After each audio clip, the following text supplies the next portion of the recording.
Bloomberg Audio Studios. Podcasts, radio, news. At a gloomy IMF Spring Meeting in Foggy Bottom, President Trump's tariffs are putting more pressure on African economies trying to negotiate new help from the fund. If you balance your budget now, you will not offer services to the people. And no one will accept to pay taxes if they are not receiving services. While Ghana and Zambia have turned their economies around with IMF help, Kenya, Mozambique, and Senegal find themselves having to try and negotiate new IMF programs at a time when there's less help to be found. We are downgrading our forecast for almost all countries as a result of trade tensions.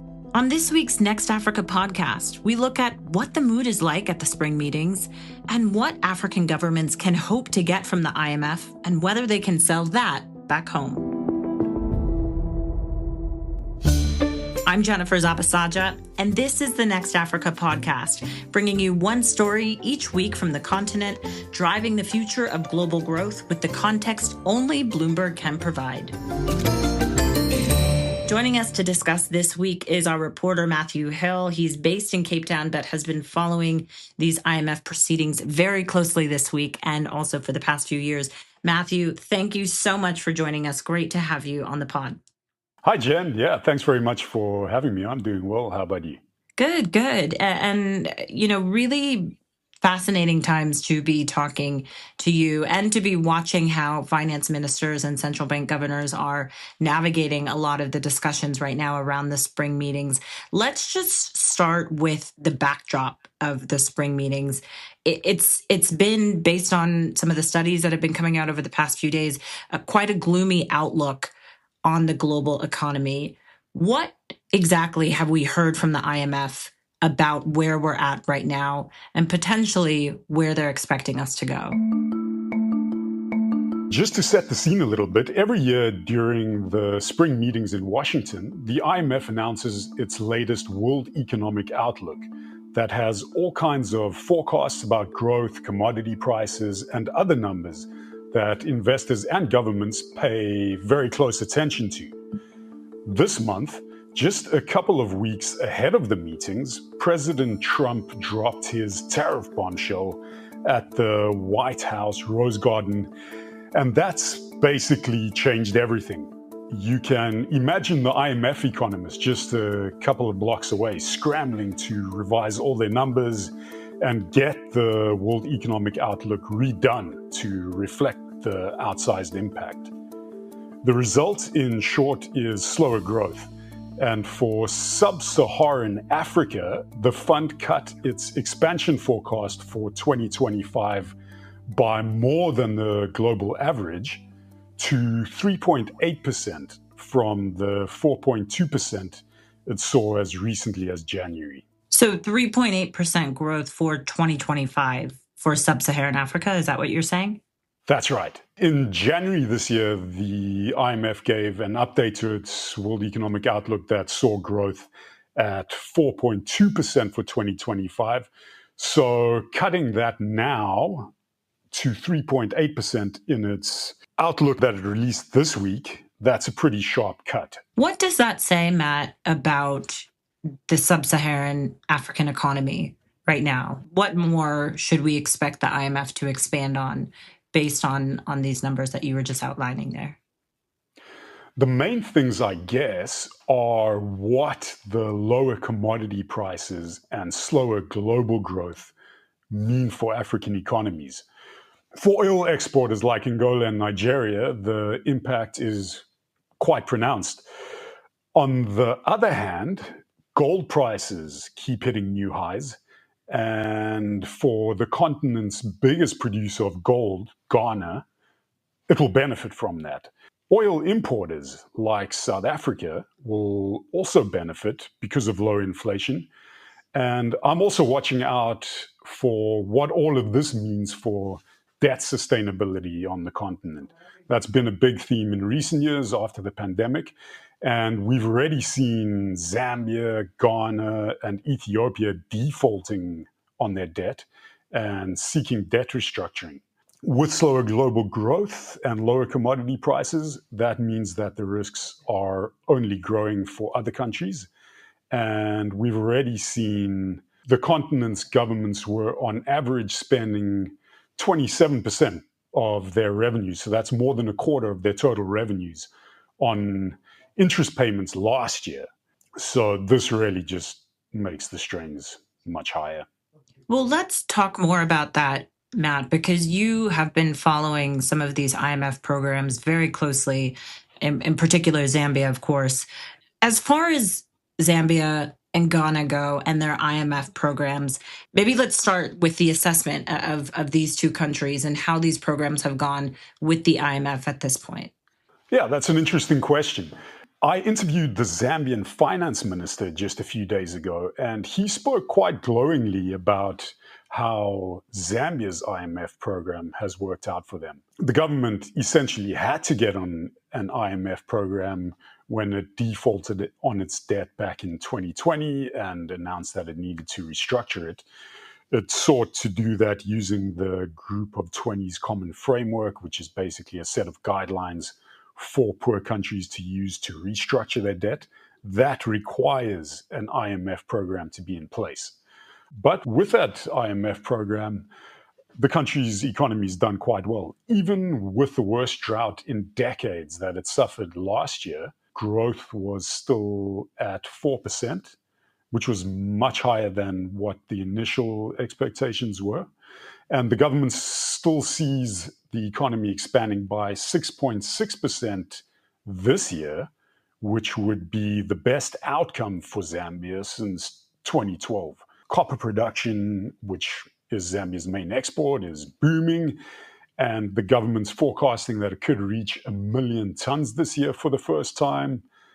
And though the debt restructuring process has taken years and it's still not 100% complete, the economy really does seem to have turned a corner. We're also seeing inflation coming down. The government expects that it's going to be within its target band of 4% to 8% for the first time in years by the end of the year. And the government's restored budget credibility. It's also at the same time managed to boost spending in crucial areas like education, too, even with the pretty strict targets that the IMF has set. Right. And we've talked about the common framework and some of the criticisms around that in the past. Matt, can you talk to us about then Ghana and how that story is different? Ghana's also done quite well. It's performed better under its economic program, its IMF program, though we did see some slippage last year as the government increased spending ahead of their elections. The new administration has committed to bringing the program back on course by returning to a primary budget surplus this year after a deficit last year. And for both Zambia and Ghana, they both made big strides in restructuring their debt, thanks in part to support from the IMF. And stick with us, Matthew. When we come back, we'll talk about some of the countries that are having a bit tougher of a time with the IMF and the programs, and what hope there might be for renegotiation. We'll be right back.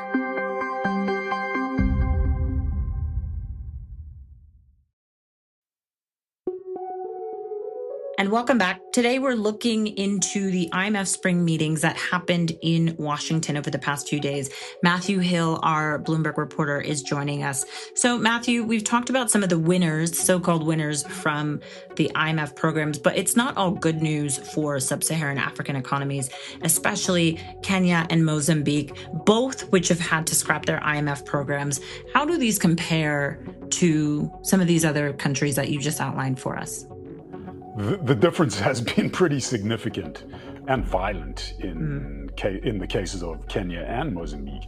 I mean, for Kenya, the big problem has been to meet the targets of its IMF program after massive resistance from citizens against tax increases the government tried to push through last year.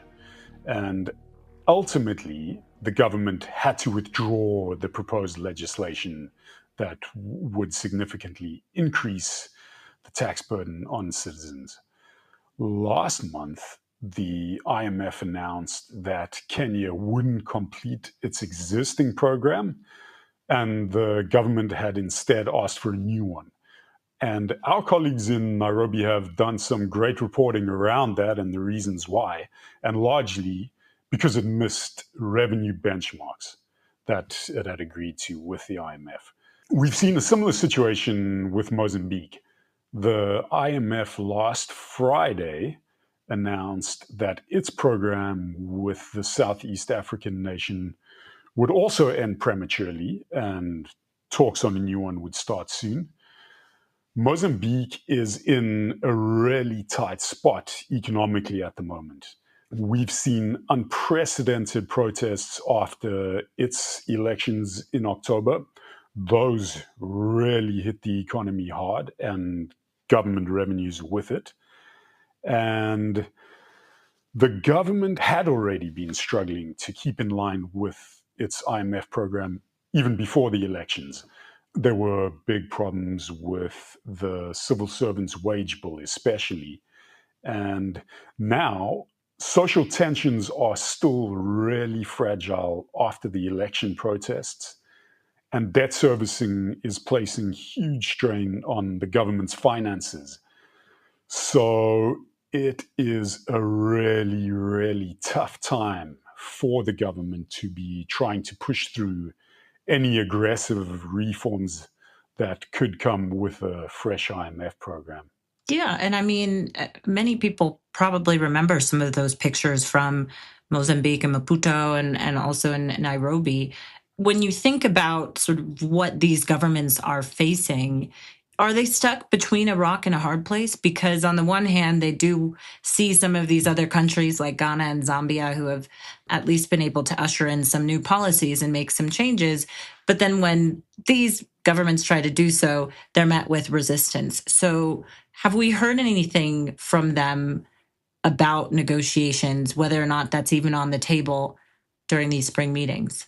Yeah, that's a very important point. Obviously, now with the global economic backdrop becoming a lot gloomier, that also makes it even more difficult. In both of these countries, the governments are faced with incredibly difficult decisions. Both need the financing from what's known as the lender of last resort. And with the soaring borrowing costs in commercial debt markets, those have made it unattractive to borrow for now, or maybe even impossible. And another element is that the IMF deals usually bring with them more concessional financing from others, like the World Bank and the African Development Bank too. But to agree to the frameworks that the governments can sell to both their own populations as well as the IMF back in Washington is not an easy task. And I think some of those tough discussions are taking place this week. And Matt, what, if any, impact does the US's pullback in aid to sub-Saharan Africa have to do with some of these negotiations? Could it play into these discussions? A very important point. It's easy to forget that before the tariffs, we had this huge pullback in aid from the US, which really just adds to pressures and complexities of these talks, and adds to the headache that governments like Mozambique face when drawing up their budgets. There's millions of dollars, tens or hundreds of millions of dollars that used to be there that simply aren't anymore. And of course, it's not just the US. We've seen the UK also announcing that it plans on cutting its aid budget in favor of defense spending, and there's other European countries that are following suit too. So really, for low-income African countries that were relying on all of this aid, they have to either cut spending or try find the money elsewhere. Matt, before I let you go, I wanted to ask this question that I think has been up for debate for quite a while when it comes to the IMF and some of these programs. And you mentioned it earlier, the common framework. Do you expect this to continue to be the framework that is used to support some of these sub-Saharan African economies? Are we seeing enough good examples of, how this could potentially work? Or Could we potentially get some new discussions in place for other options, especially when you look at the global backdrop right now? Yeah, I guess that's quite a difficult question that some governments are going to be grappling with in the coming months. For now, the G20 Common Framework for Restructuring Debt is basically all that low-income countries have to work with. We've seen that in Ghana, Zambia, now Ethiopia, which is also defaulted and is restructuring its debt using the Common Framework. The process has taken years. It has improved as things have gone along. And there have been efforts under the IMF. They've got what is known as the Global Sovereign Debt Roundtable, which seeks to make sure that processes are expedited and work more efficiently. But for now, the Common Framework is what we have. I mean, there's also an expectation that that more countries might be going to the International Monetary Fund for financial assistance this year amid all this uncertainty and lower revenues. And of course, for countries already in discussions with the IMF, the economic shock that we're seeing right now could inject a new sense of urgency into those talks. And you can read all of our coverage on the IMF Spring Meetings across Bloomberg platforms now. Here's some of the other stories we've been following across the region this week. Traders raised their bets that South Africa's central bank will resume its rate-cutting cycle next month after inflation slowed to its lowest level in almost 5 years in March, taking it below the floor of the central bank's target range. The annual inflation rate fell to 2.7% last month. That was less than the 3% median estimate of 15 economists in a Bloomberg survey. And South Sudan will send envoys to Washington in the coming days to discuss the return of 137 nationals the U.S. intends to deport. Earlier this month, the U.S. suspended visas for all South Sudanese nationals after the East African nation refused to receive a deportee who it insisted wasn't a citizen. South Sudan later reversed its decision. And you can follow these stories across Bloomberg, including the Next Africa newsletter. We'll put a link to that in the show notes. This program was produced by Adrian Bradley. Don't forget to follow and review this show wherever you usually get your podcasts. I'm Jennifer Zabasajja. Thanks as always for listening.